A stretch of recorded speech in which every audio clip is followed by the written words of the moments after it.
It's January 20th, which means we get to start the countdown until Biden joins all of his predecessors as a war criminal. We'll give you if anything happens noteworthy during the virtual inauguration with no guests, 25 National Guard members, and flags just representing everyone's freedoms as they're locked in their homes. The only way this could look more like a military coup is if they did part of the inaugural march with missiles on the backs of trucks like we see out of North Korea. However, today I want to focus on something outside of just politics like we've been doing lately. I want to look at something that affects all of us on our daily life: linguistic racism.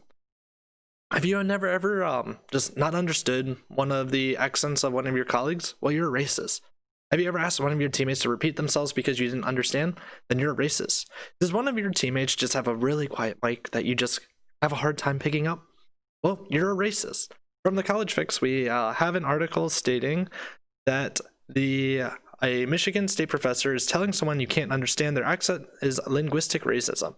The Michigan State University professor of linguistics and education, Professor Peter DeCosta, defines linguistic racism as acts of racism perpetuated against individuals on the basis of their language.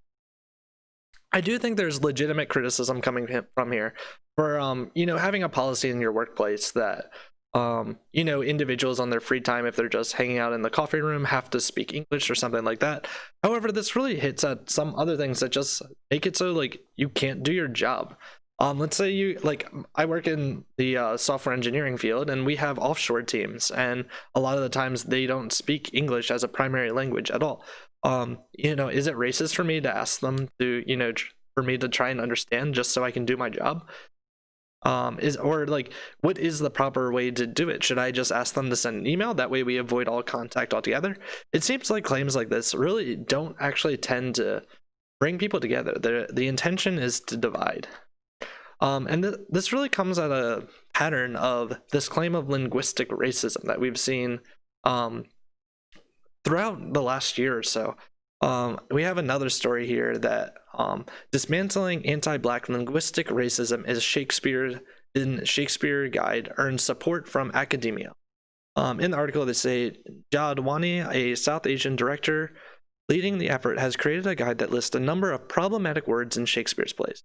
She stated in the document she is not calling for Shakespeare to be cancelled, writing his works contain poetry and truth and stories that I believe are still worth telling. But the guide offers suggestions and options on how to avoid using offensive words.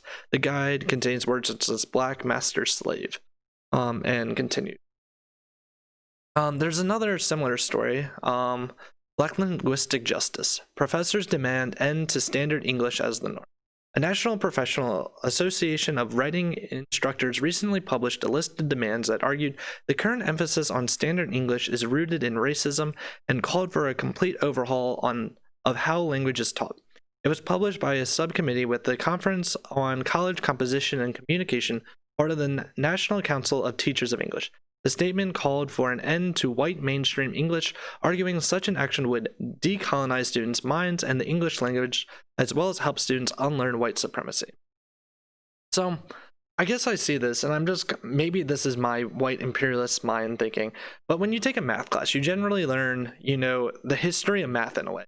You learn concepts like the number line, the concept of zero, and then eventually maybe rational, irrational numbers, and then you eventually work up your way to things like calculus and linear algebra. In history, you have a U.S. history class, and you would generally start, if you have a U.S. history class, you would start with something like the Revolutionary War and work up towards the present. Why do English students and teachers think that there should be an exception done for English?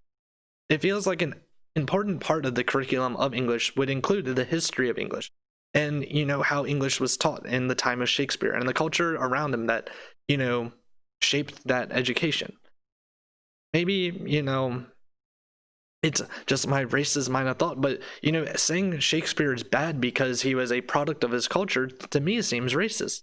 Do you think his writing is worse because he's white? It seems like racism to me.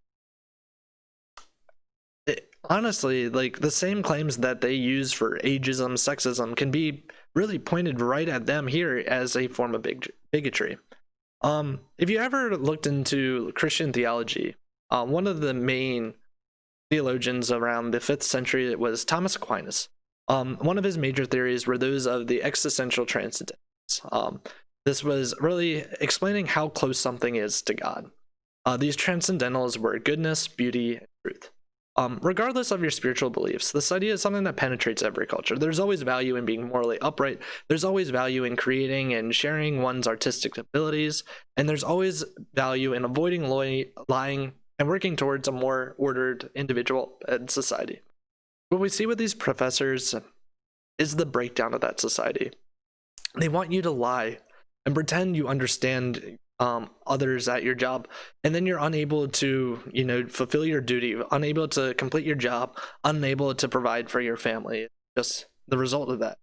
They want to take the works of Shakespeare and blemish it with their language, blemish it with their culture, rather than seeing Shakespeare for the time that he was in. They want you to take language that is used to convey ideas and force you to intentionally obscure what you mean. Maybe this is just my white imperialist mind talking again. But the purpose of taking courses in reading, writing, and English is to learn how to effectively communicate ideas. Maybe instead of intentionally obscuring our thoughts and ideas, instead we can try to be precise in our tell the truth. This is your January 20th Not So News update. Please let me know if you enjoy content like this outside of the normal politics. Like and subscribe to get the daily uploads. Have a good one.